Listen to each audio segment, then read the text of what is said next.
যে কয়েকটা জিনিস ঢাকা শহর থেকে উঠে গেছে তার একটা হচ্ছে টিনের চালের একতলা বাড়ি, বাড়ির সামনে নারিকেল গাছ। হঠাৎ হঠাৎ যখন নারিকেল গাছওয়ালা একতলা বাড়ি দেখা যায় তখন কিছুক্ষণ হা করে তাকিয়ে থাকতে ইচ্ছা করে। বাড়ির সৌভাগ্যবান মালিকের সঙ্গে কিছুক্ষণ কথা বলতে ইচ্ছা করে। ইমরুলের বাবা হাবিবুর রহমান সাহেবের সঙ্গে আমার পরিচয়ের সূত্র টিনের চালের একতলা বাড়ি, বাড়ির সামনে 6টা নারিকেল গাছ, মরুভূমির মধ্যে ওয়েসিসের মতো। আমি থমকে দাঁড়িয়ে গেলাম। টিনের চালের বৃষ্টি অনেক দিন শোনা হয় না। যে সৌভাগ্যবান ভদ্রলোক এই বাড়িতে থাকেন তার সঙ্গে পরিচয় থাকলে ঘোর বর্ষায় এ বাড়িতে এসে উপস্থিত হওয়া যাবে। আমি গেট খুলে বাড়ির ভিতরে ঢুকলাম। দরজায় কলিং বেল নেই, পুরোনো আমলের করানারা সিস্টেম। করানারতেই দরজা খুলে গেল। মধ্যবয়স্ক এক ভদ্রলোক ভীত চোখে কিছুক্ষণ আমাকে দেখে বললেন, কে? আমি বললাম, আমার নাম হিমু, কেমন আছেন? ভদ্রলোক কেমন যেন হকচকিয়ে গেলেন। চুপসানো গলায় বললেন, ভালো। আপনাকে চিনতে পারলাম না। আমি বললাম, আমাকে চিনতে পারার কোনো কারণ নেই, আমার সঙ্গে আগে আপনার কখনো দেখা হয়নি। আমি অনেক দিন টিনের চালের বৃষ্টির শব্দ শুনি না। আপনি যদি অনুমতি দেন কোনো বৃষ্টির দিনে এসে আপনার বাড়ির উঠোনে বসে বৃষ্টির শব্দ শুনে যাব। ভদ্রলোকের চোখে ভয়ের ভাব আরও প্রবল হলো। তিনি কিছুই বললেন না। আমি বললাম, আমাকে মনে হয় আপনি ভয় পাচ্ছেন। আমাকে ভয় পাবার কিছু নেই, আমি খুবই নিরীহ মানুষ। আচ্ছা, আজ যাই, কোনো এক বৃষ্টির দিনে চলে আসব। ভদ্রলোক তারপরেও কোনো কথা বললেন না। দরজার ফাঁকা দিয়ে মাথা বের করে অবাক হয়ে তাকিয়ে রইলেন। মাথা ভেতরে ঢুকে দরজা বন্ধ করে দিলেন না। আমি যখন গেট পার হয়ে রাস্তায় পা দিয়েছি তখন তিনি ডাকলেন, একটু শুনে যান। আমি ফেরত এলাম। ভদ্রলোক বললেন, এক কাপ চা খেয়ে যান। হাবিবুর রহমানের সঙ্গে পরিচয়ের এটাই ঘটনা। ঝড় বাদলার দিনে আমি এই বাড়িতে উপস্থিত হই। হাবিবুর রহমান সাহেব আমাকে দেখে খুব যে খুশি হন তা না। কিছুটা সন্দেহ নিয়ে তিনি আমাকে দেখেন। তবে তার স্ত্রী ফরিদা অত্যন্ত খুশি হয়। আনন্দে ঝলমল করতে করতে বলে, বৃষ্টি ভাই আসছে, আমার বৃষ্টি ভাই আসছে। বৃষ্টিবাদ উপলক্ষে ফরিদা বিশেষ বিশেষ রান্না করে। প্রথম দফায় হয় চাল ভাজা। কাঁচামরিচ, সরিষার তেল, পেঁয়াজ দিয়ে মাখানো চাল ভাজাকে মনে হয় বেহেশতি কোনো খানা। রাতে হয় মাংস, খিচুড়ি, সামান্য খিচুড়ি, ঝোল ঝোল মাংস। এত সুস্বাদু হয় কিসের গুণে কে জানে। ফরিদা আমাকে দেখে যেরকম খুশি হয় তার ছেলে ইমরুলও খুশি হয়। এই খুশির কোনো রকম ন্যাকামিশে দেখায় না, বরং ভাব করে যেন আমাকে চিনতেই পারছে না। শুধু যখন আমার চলে যাবার সময় হয় তখন মাকে জড়িয়ে ধরে হাও মাও করে কাঁদতে থাকে। কান্নার ফাঁকে ফাঁকে বলে, হিমু যাবে না, হিমু থাকবে। ইমরুল বারান্দায় বসে ছবি আঁকছিল। আমাকে দেখেই ফিক করে হেসে অন্যদিকে ঘুরে বসলো। 2 হাত দিয়ে ছবি ঢেকে ফেলল। আমি বললাম, অন্যদিকে তাকিয়ে আছিস কেন? আমার দিকে তাকা। ইমরুল তাকালো না, গভীর মনোযোগে ছবি আঁকতে থাকলো। সে সাধারণত ছবি আঁকতে পারে না, রাক্ষসের ছবি আঁকে, তবে ভয়ঙ্কর রাক্ষস না। প্রতিটি রাক্ষস হাস্যমুখী। আমাকে চিনতে না পারা হলো ইমরুলের স্বভাব। তার সঙ্গে যতবার দেখা হয় ততবারই প্রথম কয়েক মিনিট ভাব করে যেন আমাকে চিনতেই পারছে না। আমি বললাম, তোর খবর কী রে? ইমরুল জবাব দিল না। আমাকে চিনতে পারছে না। এখন সে এই ভাবের ভেতর দিয়ে যাচ্ছে। কিসের ছবি আঁকছিস? রাক্ষসের। কোন ধরনের রাক্ষস? পানির রাক্ষস নাকি শুকনো রাক্ষস? পানির রাক্ষস। রাক্ষসটার নাম কি? নাম দেই নাই। নাম না দিলে হবে? তোর নিজের নাম আছে আর রাক্ষসটার নাম থাকবে না? তুমি নাম দিয়ে দাও। রাক্ষসটা কেমন এঁকেছিস দেখা, তারপরে নাম ঠিক করব। চেহারার সাথে নামের মিল থাকতে হবে। কানা রাক্ষসের নাম পদ্মলোচন রাক্ষস দেওয়া যাবে না। তোর বাবা কি বাসায় আছে? আমি তোর বাবার কাছে যাচ্ছি। ছবি আঁকা শেষ হলে আমার কাছে নিয়ে আসবে। আকিকা করে নাম দিয়ে দেব। আকিকা কি? আচ্ছা, একটা ব্যাপার, নাম দেওয়ার আগে আকিকা করতে হয়। ছেলে রাক্ষস হলে 2টা মুরগি লাগে, মেয়ে রাক্ষসের জন্য লাগে 1টা। তুই যে রাক্ষসটা আঁকছিস সেটা ছেলে না মেয়ে? ছেলে। ঠিক আছে, একে শেষ কর। ততক্ষণে তোর বাবার সঙ্গে কিছু জরুরি আলাপ করিনি। হাবিবুর রহমান সাহেবের বয়স 30-এর বেশি হবে না। গত 6 মাস ধরে তাকে দেখাচ্ছে 50 বছরের প্রৌঢ়ের মতো। মাথার চুল খাবলা খাবলা ভাবে পেকে গেছে, মুখের চামড়া ঝুলে গেছে, গলার স্বরেও শ্লেষা মেশানোর বৃদ্ধ ভাব এসে গেছে। শুধু চোখে ছানি পড়াটা বাকি। চোখে ছানি পড়লে 16 কলা পূর্ণ হয়। গত 6 মাস ধরে ভদ্রলোকের চাকরি নেই। তার স্ত্রী ফরিদা গুরুতর অসুস্থ। গত 2 মাস ধরে হাসপাতালে আছে। হার্টের বাল্বের সমস্যা হয়েছে। দূষিত রক্ত বিশুদ্ধ রক্ত হার্টের ভেতর মিলেমিশে একাকার হয়ে যাচ্ছে। তাদের মিলমিশ বন্ধ না হলে ফরিদা জীবিত অবস্থায় হাসপাতাল থেকে বের হতে পারবে এমন মনে হয় না। 1 লক্ষ টাকার নিচে হার্টের অপারেশন হবার সম্ভাবনা নেই। 20,000 টাকা কয়েকদিনের মধ্যে জমা দিতে হবে। হাবিবুর রহমান ঠান্ডা মেঝেতে বালিশ পেতে শুয়েছেন। তার গা খালি, লুঙ্গি অনেক দূর গুটানো। আমাকে দেখে উঠে বসলেন। হঠাৎ ঘুম ভেঙে গেলে মানুষ যেরকম কিছুক্ষণ হকচকানো অবস্থায় থাকে, কি হচ্ছে কিছুই বুঝতে পারছে না, তার সেরকম হলো। তিনি বিস্মিত চোখে আমার দিকে তাকিয়ে বললেন, কে? আমি বললাম, আমি হিমু। ও আচ্ছা আচ্ছা, আপনি? কিছু মনে করবেন না, সরি। আমার মাথা পুরোপুরি আওলা অবস্থায় চলে গেছে। বৃষ্টির শব্দ শুনতে এসেছেন? বৃষ্টি হচ্ছে নাকি? হচ্ছে না, তবে হবে। আপনি ঠান্ডা মেঝেতে শুয়ে আছেন কেন? হাবিবুর রহমান হতাশ গলায় বললেন, হিমু ভাই, শরীর চড়ে গেছে। সারা শরীরে জ্বালা পোড়া। সিমেন্টের ঠান্ডা মেঝেতে শুয়ে থাকলে আরাম হয়, তাও পুরোপুরি জ্বলনি কমে না। বরফের চাঙের উপরে শুয়ে থাকতে পারলে ভালো লাগতো। আমি বললাম, মাছপট্টি থেকে বরফের একটা বাং কিনে নিয়ে আসেন, দাম বেশি পড়বে না। সত্যি কিনতে বলছেন? হ্যাঁ, সব চিকিৎসার বড় চিকিৎসা হলো মন চিকিৎসা। মন যদি কোনো চিকিৎসা করতে বলে, সে চিকিৎসা করে দেখা দরকার। চলুন যাই, বড় দেখে একটা বরফের চাং নিয়ে আসি। হাবিবুর রহমান হতাশ গলায় বললেন, আপনাকে এত পছন্দ করি, কিন্তু আপনার কথাবার্তা বেশিরভাগই বুঝতে পারি না। কোনটা রসিকতা, কোনটা সিরিয়াস, কিছুই ধরতে পারি না। ফরিদা দেখে ধরতে পারে, তার বুদ্ধি বেশি। তার তুলনায় আমি পাঠা শ্রেণীর। ফরিদা আছে কেমন? ভালো না। ভাব দেখাচ্ছে যে ভালো আছে। দেখা করতে গেলে ঠাট্টা ফাজলামিও করে। কিন্তু আমি তো বুঝি। আপনি কিভাবে বুঝবেন? এইসব সূক্ষ্ম বিষয় বুঝতে হলে সূক্ষ্ম বুদ্ধি লাগে। আপনার বুদ্ধি তো পাঠা শ্রেণীর। হাবিবুর রহমান বললেন, এসব জিনিস বোঝা যায়। আমি পরিষ্কার বুঝতে পারছি ফরিদা 15-20 দিনের বেশি নাই। ইমরুলকে নিয়ে যে আমি কি করব, এই চিন্তায় অস্থির। আমার একার পক্ষে ইমরুলকে বড় করা সম্ভব না। দত্তক দিয়ে দিন। ছেলেপুলে নেই এমন কোনো ফ্যামিলির কাছে দিয়ে দিন, ওরা পেলে বড় করুক। বড় হবার পরে আপনি পিতৃপরিচয় নিয়ে উপস্থিত হবেন। ছেলে সব ফেলে ফুলে বাবা বাবা বলে আপনার কাছে ছুটে আসবে। কোকিল যেমন কাকের বাসায় সন্তান পালন করে, অনেকটা সেরকম। হিমু ভাই? জি। আপনি কি ঠাট্টা করছেন?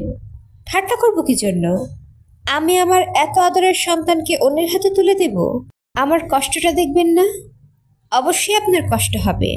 আপনার যতটুকু কষ্ট হবে, ঠিক ততটুকু আনন্দ হবে যে ফ্যামিলি আপনার ছেলেকে নেবে। একে বলে ন্যাচারাল ইকুইলিব্রিয়াম, সাম্যাবস্থা। একজনের যতটুকু আনন্দ, অন্যের ততটুকু দুঃখ। Conservation of happiness. হিমুর second law of mental dynamics. থার্মোডিনামিক্সের লয়ের সঙ্গে কিছু মিল আছে। হাবিবুর রহমান দুঃখিত গলায় বললেন, হিমু ভাই, কিছু মনে করবেন না। আপনি সবসময় ধোয়াটে ভাষায় কথা বলেন, আমি বুঝতে পারি না। আমার খুবই কষ্ট হয়। বুঝিয়ে দেই? দরকার নেই, বুঝিয়ে দিতে হবে না। আপনাকে দেখে ভালো লাগছে, এটাই বড় কথা। আপনাকে যখনই দেখি তখনই ভরসা পাই। চা খাবেন? চা পাতা চিনি এসব আছে নাকি কিনে আনতে হবে? চা পাতা চিনি আছে, দুধও আছে। আপনি আসবেন জানি, এজন্য আনিয়ে রেখেছি। হাবিবুর রহমান চা বানাতে রান্নাঘরে ঢুকলেন। আমিও তার সঙ্গে গেলাম। পাপূর্ণ বিষয়ক যে থিওরি মাথায় এসেছে, সেই থিওরিটা ব্যাখ্যা না করা পর্যন্ত শান্তি পাচ্ছি না। আপনি কি নীলক্ষেতে পশু পাখির দোকানে কখনো গিয়েছেন? জি। টিয়া পাখির সিজনে যাবেন, দেখবেন অসংখ্য টিয়া পাখি তারা খাঁচায় বন্দি করে রেখেছেন। 50 টাকা করে পিস বিক্রি করেন। আপনি যদি 2টা টিয়া পাখি 100 টাকায় কিনে খাঁচা খুলে পাখি 2টা আকাশে ছেড়ে দেন, ওদের বন্দিদশা থেকে মুক্ত করেন, তাহলে কি আপনার পূর্ণ হবে না? জি, হবার কথা। আপনি যাতে পূর্ণ করতে পারেন, তার জন্য একজনকে পাপ করতে হচ্ছে। স্বাধীন পাখিগুলো ধরে ধরে বন্দি করতে হয়েছে। কাজেই যতটুকু পাপ ততটুকু পুণ্য। কনজারভেশন অফ এনার্জির মতো কনজারভেশন অফ পাপ। ভাই সাহেব, আপনি খুবই অদ্ভুত মানুষ। চাটাকে বেশি কড়া হয়ে গেছে? আমি চায়ে চুমুক দিয়ে বললাম, অসাধারণ চা হয়েছে, না কড়া না পাতলা। হাবিবুর রহমান ছোট্ট নিঃশ্বাস ফেলে বললেন, ফরিদাও আমার হাতে বানানো চা খুব পছন্দ করে। রাতে ঘুমোতে যাওয়ার সময় সে বলবে, 1 কাপ চা বানিয়ে দাও না প্লিজ। আচ্ছা হিমু সাহেব, বেহেশত থেকে চা পাওয়া যাবে? বেহেশতে চা পাওয়া যাবে কিনা এই খোঁজ কেন নিচ্ছেন? হাবিবুর রহমান অস্বস্তির সঙ্গে বললেন, ফরিদার কথা ভেবে বলছি। ও যে টাইপ মেয়ে, বেহেশতে যে যাবে এটা তো নিশ্চিত। তার চা এত পছন্দ, বেহেশতে চা পাওয়া গেলে সে নিশ্চয়ই আরাম করে খেত। ওনার পছন্দ আপনার হাতের বানানো চা। গেলমানদের হাতের বানানো চা খেয়ে উনি তৃপ্তি পাবেন বলে আমার মনে হয় না। চা যতই ভালো হোক, আমার ধারণা উনি ভুরু কুচকে বলবেন, বেহেশতের এত নাম ডাক শুনেছি, কই এখানকার চা তো ইমরুলের বাবার হাতের চায়ের মতো হচ্ছে না? হাবিবুর রহমান সাহেব হেসে ফেললেন। মনে হচ্ছে কথাটা আপনি ভুল বলেননি। ইমরুলের জন্মের পরের ঘটনা কি আপনাকে বলেছি? না। কি ঘটনা?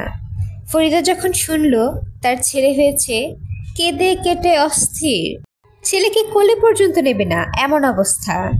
কেন? কারণ আমি চেয়েছিলাম মেয়ে হোক। ফরিদার সব কিছু আমাকে ঘিরে। এখন সে মারা যাবে বিনা চিকিৎসায়, আমি কিছুই করতে পারছি না। এটা কোনো কথা? 20,000 টাকা জোগাড় হয়নি?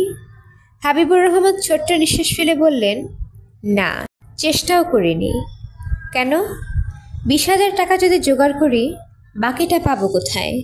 আমি বললাম, সেটা অবশ্যই একটা কথা। হাবিবুর রহমান বললেন, ফরিদা আমার সঙ্গে থাকবে না, মানসিকভাবে এই সত্যি আমি মেনে নিয়েছি। ইমরুলকে কিভাবে বোঝাবো মাথায় আসছে না। আমি বললাম, এইসব জটিল জিনিস ছোটরা খুব সহজে বুঝতে পারে। ইমরুলকে নিয়ে আপনি মোটেই চিন্তা করবেন না। 1 কাপ চা কি দেবো হিমু ভাই? দিন 1 কাপ। আমি 2 কাপ চা শেষ করে উঠে দাঁড়ালাম। হঠাৎ মনে পড়ার ভঙ্গিতে বললাম, ও আচ্ছা, ইমরুলের জন্মদিনের উপহারটা দেওয়া হলো না। আজ উপহার নিয়ে এসেছি। ওই দিন খালি হাতে জন্মদিনে এসেছিলাম, তখনই ভেবে রেখেছি পরে যখন আসবো কোনো উপহার নিয়ে আসবো। হাবিবুর রহমান বললেন, কি যে আপনি করেন হিমু ভাই, গরিবের ছেলের আবার জন্মদিন কি? তারিখটা মনে রেখে যে আপনি এসেছেন, এই খুশি আমার রাখার জায়গা নাই। কি গিফট এনেছেন? ক্যাশ টাকা এনেছি, গিফট কেনার সময় পাইনি। আমি টাকার বান্ডিলটা হাবিবুর রহমান সাহেবের দিকে এগিয়ে দিলাম। হাবিবুর রহমান সাহেব অনেকক্ষণ টাকার বান্ডিলের দিকে তাকিয়ে থেকে শান্ত গলায় বললেন, এখানে 20,000 টাকা আছে, তাই না? আমি বললাম, তার চোখ দিয়ে টপ টপ করে পানি পড়তে লাগলো। চোখের পানির বিষয়ে আমার কিছু বক্তব্য আছে। আমি লক্ষ্য করেছি, শুধুমাত্র কুমারী মেয়েদের চোখের পানি দেখতে ভালো লাগে। পুরুষ মানুষের চোখের পানি দেখা মাত্রই রাগ ভাব হয়। বৃদ্ধ এবং বৃদ্ধার চোখের পানি বিরক্তি তৈরি করে। আমি হাবিবুর রহমান সাহেবের চোখের পানি কিছুক্ষণ দেখলাম। আমার রাগ উঠে গেল। আমি তার দিকে না তাকিয়ে বললাম, যাই। তিনি জবাব দিলেন না। আমি চলে এলাম বারান্দায়। ইমরুল এখনো ভূতের ছবি এঁকে যাচ্ছে। আমি বললাম, ইমরুল, যাই। সে মাথা নিচু করে ফেলল। এটা তার কান্নার প্রস্তুতি। আমি চলে যাচ্ছি, এই দুঃখে সে কিছুক্ষণ কাঁদবে। আগে মাকে জড়িয়ে ধরে কাঁদত, এখন মা পাশে নেই। কাদার ব্যাপারটা তাকে একা একা করতে হয়। কাঁদছিস নাকি? ভালোই হলো। বাপ বেটা দুজনের চোখেই জল। চোখের জলে ধুল পরিমাণ। মাকে দেখতে যাবি? না। না কেন? ইমরুল জবাব দিল না, চোখ মুছে ফোপাতে লাগলো। ইমরুলের চরিত্রের এ ব্যাপারটা আমার কাছে পরিষ্কার হচ্ছে না। যে মায়ের জন্য তার এত ভালোবাসা, অসুস্থ হবার পর সেই মার প্রতি তার কোনো আগ্রহ নেই। সে কি ধরে নিয়েছে মার সুস্থ হয়ে বাড়িতে ফিরবে না? কিরে বেটা, মাকে দেখতে যাবি না? চল দেখে আসি। না। তাহলে একটা কাজ কর, রাক্ষসের ছবিটা দিয়ে দে, তোর মাকে দিয়ে আসি। ছবির এক কোণায় লাল রং দিয়ে লিখে দে, মা। মা লিখতে পারিস? পারি। সুন্দর করে মা লিখে চারিদিকে লতা ফুল গাছ দিয়ে ডিজাইন করে দে। পারবি না? পারবো। পারলে তাড়াতাড়ি কর, কান্না বন্ধ। কাঁদতে কাঁদতে যে ডিজাইন করা হয় সে ডিজাইন ভালো হয় না। ইমরুল কান্না থামিয়ে ডিজাইন করার চেষ্টা করছে। কান্না পুরোপুরি থামছে না, সমুদ্রের ঢেউয়ের মতো কিছুক্ষণ পর পর উঠে আসছে। আচ্ছা, কান্নার সঙ্গে তো সমুদ্রের খুব মিল আছে। সমুদ্রের জল নোনা, চোখের জল নোনা। সমুদ্রে ঢেউ ওঠে, কান্নাও ঢেউয়ের মতো আসে। কোনো কোনো মানুষকে কি অসুস্থ অবস্থায় সুন্দর লাগে? ব্যাপারটা আগে তেমনভাবে লক্ষ্য করিনি। ফরিদাকে খুব সুন্দর লাগছে। তাকে দেখে মনে হচ্ছে সে এইমাত্র গরম পানি দিয়ে গোসল করে সেজেগুজে বসে আছে, কোথাও বেড়াতে যাবে। গাড়ি এখনো আসেনি বলে অপেক্ষা। আমি বললাম, কেমন আছো ফরিদা? ফরিদা বলল, খুব ভালো। আমি বললাম, তোমাকে দেখেও মনে হচ্ছে খুব ভালো আছো। রাতে ভালো ঘুম হয়েছে? রাতে ঘুমের ওষুধ খেয়ে ঘুমাই। ঘুম তো ভালো হবেই, তবে কাল রাতে ভালো ঘুম হয়নি। কেন? সেটা আপনাকে বলা যাবে না। ফরিদা মুখ টিপে হাসছে, দুষ্টুমির হাসি। এসব দুষ্টুমির ব্যাপার তার মধ্যে আগে ছিল না, ইদানিং দেখা দিয়েছে। ইমরুল তোমার জন্য উপহার পাঠিয়েছে, ভূতের ছবি। আমি স্কচ টেপ নিয়ে এসেছি। এই ছবি আমি তোমার খাটের পেছনের দেয়ালে লাগিয়ে দেব। ডাক্তাররা রাগ করবে না তো? রাগ করতে পারে। ছেলে মায়ের জন্য ছবি এঁকে পাঠিয়েছে, এটা জানলে রাগ নাও করতে পারে। আমি ছবিটা নিয়ে দিলাম। ফরিদা মুগ্ধ চোখে ছবির দিকে তাকিয়ে রইল।